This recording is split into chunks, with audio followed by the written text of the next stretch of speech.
गालिब का एक शेर है, ना था कुछ तो खुदा था, ना होता कुछ तो खुदा होता।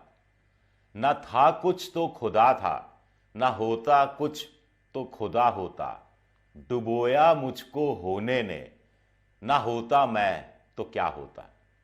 तो राजस्थान विधानसभा का चुनाव भी इस शेर की तरह हो गया है। किंतु परंतु अगर मगर बहुत सारे लग रहे हैं। नमस्कार, मैं हूं आपका दोस्त विजय विद्रोही। आप मुझसे जुड़ चुके हैं, इसके लिए आप सबका तहे दिल से शुक्रिया। और अगले 10 12 15 मिनट में आपसे जुड़े रहने की कोशिश करूंगा। और कयासबाजी, पतंगबाजी का जो दौर चल रहा है उसमें कुछ पॉलिटिक्स, कुछ पत्रकारिता करने की बात करते हैं। 75.45% वोटिंग हुई है, पिछली बार से 0.74%, 0.8% कुछ बताया जा रहा है। लेकिन इतना नहीं है जिससे आप किसी अंतिम नतीजे पर पहुंच सके। तो वोटिंग के हिसाब से भी किंतु परंतु अगर मगर आ जाता है, क्योंकि हर बार वोटिंग थोड़ी सी आमतौर पर बढ़ ही जाती है। मतदाता सूचियों में नाम काटे जाते हैं, जो मर गए, जो घर छोड़ गए, फिर नए लोगों के नाम जुड़ते हैं। और इस बार तो फर्स्ट टाइम वोटर यानी 2019 के लोकसभा चुनाव के बाद जो 18 साल क्रॉस किया उसकी संख्या 66 लाख है। तो स्वाभाविक था वोटिंग बढ़ना, लेकिन इतनी वोटिंग नहीं बढ़ी कायदे से जो बढ़नी चाहिए थी।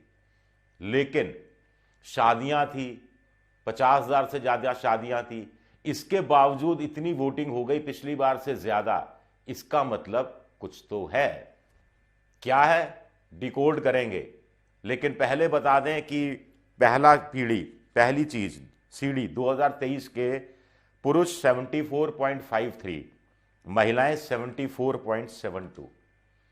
ये जो बढ़ा हुआ प्रतिशत है 0.19% का, ये किसके खाते में जा रहा है? जिसके खाते में जा रहा है, क्या वो 100 के करीब पहुंच रहा है? आप कहेंगे महिलाएं ने बढ़ चढ़कर वोट दिया है पुरुषों के मुकाबले। पिछली बार भी दिया था पुरुषों के मुकाबले और कांग्रेस के पक्ष में बात गई थी। इस बार तो कांग्रेस बहुत सी योजनाएं लेकर आई है।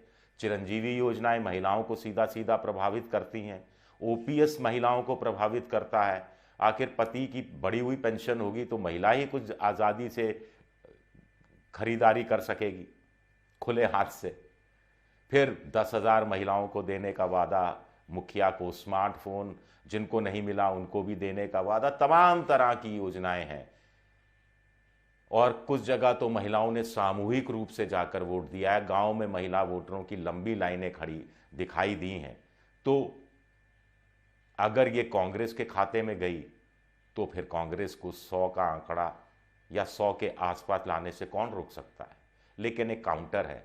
काउंटर यह है कि सीएसडीएस लोक नीति का एक सर्वे आया था जिसने कहा था कि इस बार महिलाएं बीजेपी को कांग्रेस के मुकाबले ज्यादा वोट दे रही हैं। अब महिलाओं का बढ़ा हुआ प्रतिशत ये नहीं बता रहा कि कांग्रेस के हिस्से में कितना जाएगा, बीजेपी के हिस्से में कितना जाएगा। लेकिन सीएसडीएस का सर्वे कह रहा है कि 43% गांव में महिलाएं बीजेपी को वोट दे सकती हैं, तो 41.5% के आसपास महिलाएं गांव में कांग्रेस को वोट दे सकती हैं। आप कहेंगे ये क्या, ये तो उलटबांसी हो गई। उलटबांसी हो गई, इसीलिए किंतु परंतु अगर मगर लगा रहे हैं। गहलोत के पक्ष में बहुत कुछ जाता है महिलाओं के पक्ष में करने के लिए। तो मोदी के हिस्से में भी शौचालय हुआ, उज्ज्वला योजना हुई, उजाला योजना हुई, प्रधानमंत्री आवास योजना हुआ, 5 साल तक अगले मुफ्त अनाज की योजना हुई। ये तमाम चीज़ें उनके खाते में जाती हैं। फिर लाडो योजना है उनकी, 2 लाख का सिक्योरिटी बॉन्ड, केजी से लेकर पीजी तक महिला की शिक्षा, बेटियों की शिक्षा मुफ्त की गई। ये तमाम चीज़ें जाती हैं दोनों तरफ से। तो किंतु परंतु अगर मगर यहाँ खत्म कर देते हैं। हमें नहीं मालूम महिलाएं कहाँ जा रही है। जिस तरफ महिलाएं जा रही हैं वो सत्ता में आता हुआ दिखाई दे रहा है। किस तरफ जा रही है ये पता नहीं है। मेरे पास कल रात को भी और सुबह भी कुछ फ़ोन आए, लोगों ने कहा, कमेंट भी किए लोगों ने मेरे वीडियो पर कि साहब आप समझ नहीं रहे, ये चिरंजीवी योजना का अंडर करंट है। ये चिरंजीवी योजना का अंडर करंट है। आप बताइए, अगर तर्क भी दिया गया, तर्क भी ये दिया गया कि अगर लोगों ने प्रधानमंत्री को आवास योजना के आधार पर वोट दे दिया, उज्ज्वला के आधार पर वोट दिया, जो बाद में पता लगा कि साहब सिलेंडर रिफिल ही नहीं हो रहे, वो अलग कहानी है, उस पर हम बाद में बात कर लेंगे।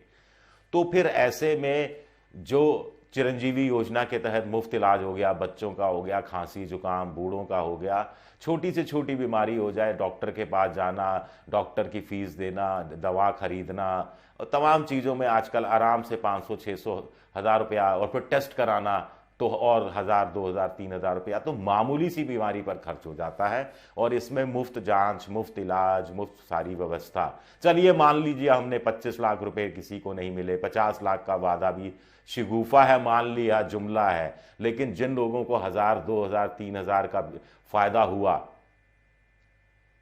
हर महीने औसत रूप से, उसका झुकाव किस तरफ होगा? अगर मोदी जी को घर के नाम पर, शौचालय के नाम पर महिलाएं आगे बढ़ चढ़कर वोट दे सकती हैं, तो गहलोत जी को चिरंजीवी योजना के नाम पर वोट क्यों नहीं देंगी, या क्यों नहीं देना चाहिए, या क्यों नहीं दिया? सवाल उठता है।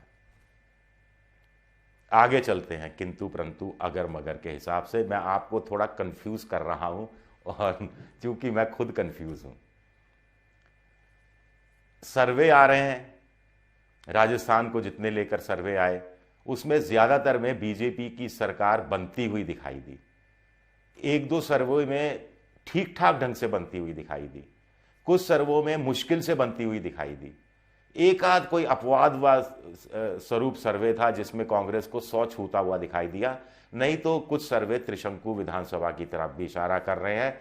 अब जो वोटिंग परसेंटेज आया है उसके बाद कुछ बड़े पत्रकार भी कह रहे हैं कि त्रिशंकु भी हो सकता है, त्रिशंकु यानी 100 से नीचे दोनों पार्टियां अटक जाएं। मेरा टेक इसमें अलग है, मुझे लगता है कि जो भी पार्टी जीतेगी वो 100, कम से कम 100 तो क्रॉस करेगी ही करेगी, और उसमें बीजेपी की 100 क्रॉस करने की संभावना ज्यादा है।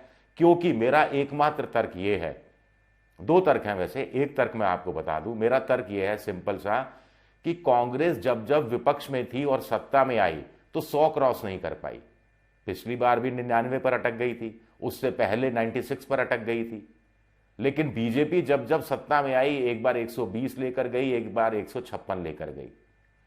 तो ऐसे में कांग्रेस जब सत्ता में रहते हुए 5 साल सत्ता सुख भोगते हुए कैसे 100 क्रॉस कर जाएगी या 100 के आसपास आ जाएगी, मेरे को बहुत संदेह होता है, बहुत संशय होता है। लोग कह रहे हैं कि चिरंजीवी अंडर करंट है, ओपीएस सरकारी कर्मचारी जिता देंगे, और तमाम योजनाएं हैं सोशल सिक्योरिटी की। मुझे लगता है कि ये सारी योजनाओं के दम पर अशोक गहलोत कांग्रेस को 75, हो सकता है 77, हो सकता है 80, हो सकता है 80-82 तक ले जाएं, लेकिन इसके आगे जाता कम से कम मुझे आज की तारीख में नजर नहीं आ रहा। अब तो वोटिंग हो गई है, फिर भी मुझे नजर नहीं आ रहा। मैं बहुत बड़ा जोखिम ले रहा हूं, मुझे बहुत ट्रोल किया जाएगा अगर मेरा ये आंकड़ा कांग्रेस के खिलाफ चला गया तो, यानी कांग्रेस अगर मान लीजिए 100 पर आ गई तो। कुछ लोग कह रहे हैं बीजेपी 90-95 पे अटक जाएगी, कांग्रेस 80-85 पर अटक जाएगी। ऐसा होगा? ऐसा होगा तो क्या गहलोत भी सरकार बनाने के लिए उतावले नहीं होंगे? पैसे की कोई कमी नहीं है, निर्दलियों के बीच पैठ है, बागियों के बीच पैठ है, ट्राइड एंड टेस्टेड है। और फिर दूसरा, वसुंधरा क्या अंदर खाने मदद नहीं कर देगी कांग्रेस की? अपने जो बागी समर्थक जो जीत कर आएंगे उनको गहलोत की तरफ डाइवर्ट नहीं कर देंगी, या अमित शाह इन सब दोनों पर भारी पड़ेंगे? कुछ लोग कह रहे हैं अभी से बागियों से संपर्क शुरू हो गया है, निर्दलियों से संपर्क शुरू हो गया है, यहां तक छोटी पार्टी के वो नेता जो चुनाव जीतने की स्थिति में है उनसे भी संपर्क का सिलसिला शुरू हो गया है। फिलर भिजवाए जा रहे हैं, फिलर संदेशे भिजवाए जा रहे हैं, अपनी ही पार्टी के बागियों को भी फिलर पहुंचाए जा रहे हैं, दोनों पार्टी की तरफ से भूल चूक लेनी देनी। और उनको भी पता है कि ऐसे में त्रिशंकु विधानसभा बनी तो जिसकी भी सरकार बनेगी, जिसके साथ वो जाना चाहेंगे, वहां मालामाल होकर ही जाएंगे। मालामाल से मतलब शुरू में भी मालामाल रहेंगे और अगले 5 साल तक मालदार मंत्रालय या मलाईदार मंत्रालय के जगह की जरिए मालामाल रहेंगे। इसमें भी कुछ ढका छुपा नहीं है, कोई रॉकेट साइंस नहीं है जो बातें मैं आपको बता रहा हूं। एक किंतु परंतु अगर मगर ये चल रहा है कि बीजेपी अब तक वसुंधरा राजे के नेतृत्व में 2 बार चुनाव जीती, एक बार यानी 2003 में 120 सीटें लेकर आई, दूसरी बार 2013 में 163 सीटें लेकर आई। हारी भी तो एक बार 78, एक बार 72, 73। ऐसे में इस बार चूंकि पूरा चुनाव प्रधानमंत्री, आला कमान, प्रधानमंत्री का चेहरा बनाम कमल छाप, प्रेसिडेंशियल स्टाइल में चुनाव, प्रधानमंत्री का 102 लोकसभा विधानसभा चुनाव तक अपना प्रभाव छोड़ना चुनावी दौरे के दौरान, सब कुछ अपने अधिकार में रखना, तो इस सब पर लड़ा जा रहा है। तो ऐसे में प्रधानमंत्री के लिए एक चुनौती नहीं होगा क्या कि राजस्थान में अगर बीजेपी जीतती है तो कम से कम 120 सीटें से तो ज्यादा लाए, क्योंकि वसुंधरा एक बार 120 लाई, एक बार 163 लाई। इसका अगर एवरेज निकालें तो मोटा मोटा 140 के आसपास पहुंचता है। तो क्या मोदी जी के लिए चैलेंज होगा 140 लाना? नहीं तो टॉकिंग टर्म्स में बात होगी कि वसुंधरा अपने दम पर देखिए एक बार 120 क्रॉस कर गई, एक बार 163 क्रॉस कर गई। यहां सामूहिक नेतृत्व, कलेक्टिव लीडरशिप, आला कमान का इतना जोर, प्रधानमंत्री का चेहरा, पॉपुलरिटी रेट में विश्वगुरु का चेहरा, और आप अगर 120 क्रॉस नहीं कर पाते तो किंतु परंतु अगर मगर, तो क्या माना जाएगा कि प्रधानमंत्री का मैजिक अब उस रूप में काम नहीं करता? क्या माना जाएगा कि प्रधानमंत्री जब स्थानीय छत्रपों से उलझते हैं तो बीजेपी को वहां या तो बीजेपी हार जाती है या उतना परवान नहीं चढ़ा पाती बीजेपी को जितना उनके स्थानीय छत्र परवान चढ़ा देते थे? मैंने आपको आंकड़े बताई दिए वसुंधरा के राज के। अगर जैसा कि बीजेपी के कुछ लोग ऑफ रिकॉर्ड कह रहे हैं कि 108, 110 तक आ जाएंगी, मुझे नहीं मालूम कितनी आएंगी। कांग्रेस के नेता भी ऑफ रिकॉर्ड कह रहे हैं 72, 75 तक तो आ ही जाएंगी, इससे ऊपर वो भी नहीं बढ़ रहे। 110 से ऊपर बीजेपी के नेता भी नहीं बढ़ रहे, कम से कम जिनसे मेरी बात हुई है, या सोर्सेस के जो बीच में सोर्स हैं उन्होंने ये बातें मुझ तक पहुंचाई है, उसके हिसाब से सब कुछ किंतु परंतु अगर मगर चल रहा है। तो इसलिए मैं आपके सामने जनता की बातें रख रहा हूं। मैंने ये भी बताया कि लोगों ने मुझे फोन करके कहा कि चिरंजीवी अंडर करंट है। एक ओपीएस है, ओपीएस भी अंडर करंट का काम करेगा क्या? जिस ढंग से बीजेपी ने चुनाव आयोग को शिकायत कर दी कि साहब सरकारी कर्मचारियों की वजह से चुनाव प्रभावित हो रहा है, वो डिले कर रहे हैं वोटिंग की प्रक्रिया को, ताकि लोग जो है बीजेपी वाले बहुलता वाले इलाके में उकता जाएं, लंबे समय तक लाइन में लगकर घर चले जाएं बिना वोट दिए हुए। इससे संदेह पैदा होता है। मुझे नहीं मालूम ऐसा सेलेक्टिव जगह हो रहा था या सब जगह हो रहा था, या सरकारी कर्मचारी जानबूझकर कर रहे थे, या बहुत सारे वोटर एक साथ आ जाते हैं तो प्रेशर बढ़ जाता है, तो ऐसा लगता है कि वोटिंग की, मतदान की प्रक्रिया धीमी हो गई है। जैसा कि मुख्य चुनाव जो निर्वाचन अधिकारी है उन्होंने बाद में वोटिंग के बाद अपनी प्रेस कॉन्फ्रेंस के जरिए भी समझाने की, बताने की कोशिश की थी। मुझे नहीं मालूम, लेकिन ये लेटर लिखना क्या कि कोई ना कोई मन में खटका है बीजेपी को, थोड़ा सा डर ओपीएस का सता रहा है। वो इसलिए भी सता रहा है कि ओपीएस के मुद्दे पर बीजेपी बिल्कुल खामोश रही। संकल्प पत्र के हिसाब से अमित शाह ने प्रेस कॉन्फ्रेंस में जवाब दे दिया कि एक हम कमेटी बना रहे हैं, उससे कोई संतुष्ट हो जाएंगे लोग, ऐसा नहीं लगता है। अगर 120 से नीचे बीजेपी आती है तो मैंने एक दो और पॉइंट्स लिखे थे, तो क्या ये माना जाए बीजेपी का चुनाव प्रचार नकारात्मक होता जा रहा है, इसलिए उतनी सीटें नहीं ला पाए? क्या ये कि इसका ये एक निष्कर्ष पर पहुंचने की कोशिश की जाए कि केंद्र की जो योजनाएं हैं, केंद्रीय योजनाएं, उनसे जो मुनाफा सियासी मिलता था अब उसमें कमी आ रही है? भाई प्रधानमंत्री आवास योजना के तहत मुझे घर मिला, मैंने एक बार लोकसभा में, एक बार विधानसभा में वोट दे दिया, बस खत्म, तेरा तुझको अर्पण, दे दिया। आपने मुझे ये दिया, मैंने आपको एक नहीं 2 बार वोट दे दिया। क्या ऐसी चीजें हैं? उत्तर प्रदेश में पिछली बार जब बीजेपी चुनाव जीती थी, 50 सीटें कम आई थी जरूर, तब एक आंकलन बीजेपी ने किया था जिसमें ये इसी तरफ इशारा किया गया था कि अब केंद्र की योजनाओं की, जो प्रधानमंत्री की योजनाएं हैं, उससे उतना वोट नहीं मिल रहा जितना पहले मिलता था। तो ये एक आधार है। क्या राजस्थान में ये सिलसिला चल रहा है? क्या हिंदू मुसलमान का कार्ड चल तो रहा है लेकिन उतना नहीं चल रहा, कमिटेड वोटर तक सीमित है, और कमिटेड वोटर को इंटैक्ट रख पाने तक ही बीजेपी सीमित है। क्या उससे आगे उसका काम चल पाएगा? क्या ओबीसी कांग्रेस का जो कार्ड है वो चलता हुआ दिख रहा है? या फिर एक सवाल, क्या कांग्रेस को चुनाव लड़ना आ गया है? तेलंगाना सबूत है।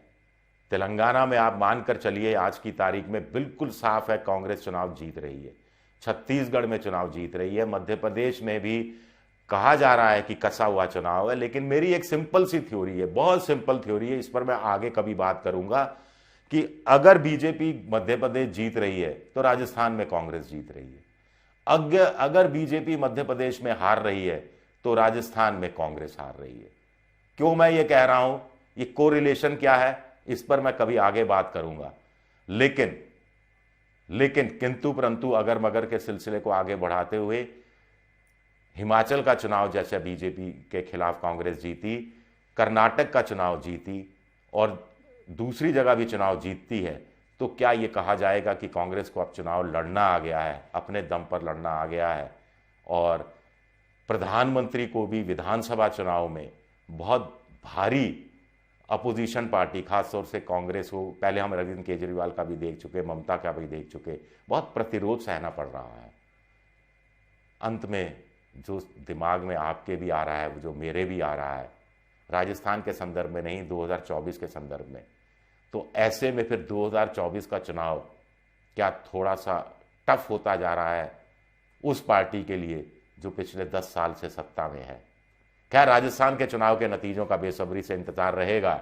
मेरा तो व्यक्तिगत तौर पर मानना है कि भले ही बीजेपी को कांग्रेस से एक सीट ज्यादा मिले, वो मिलेगी और बीजेपी राज्य में सरकार बना लेगी। अब आप कहेंगे ये क्या जवाब हुआ, 100 से पहले, 100 से कम या 100 से ज्यादा? 100 से ज्यादा। 105 से ज्यादा क्या 105 से ज्यादा कम? 105 से ज्यादा। 110 से ज्यादा या 110 से कम? चुप रहूं, बोलूं? 110 के आसपास। चलिए, शुक्रिया, बहुत बहुत शुक्रिया।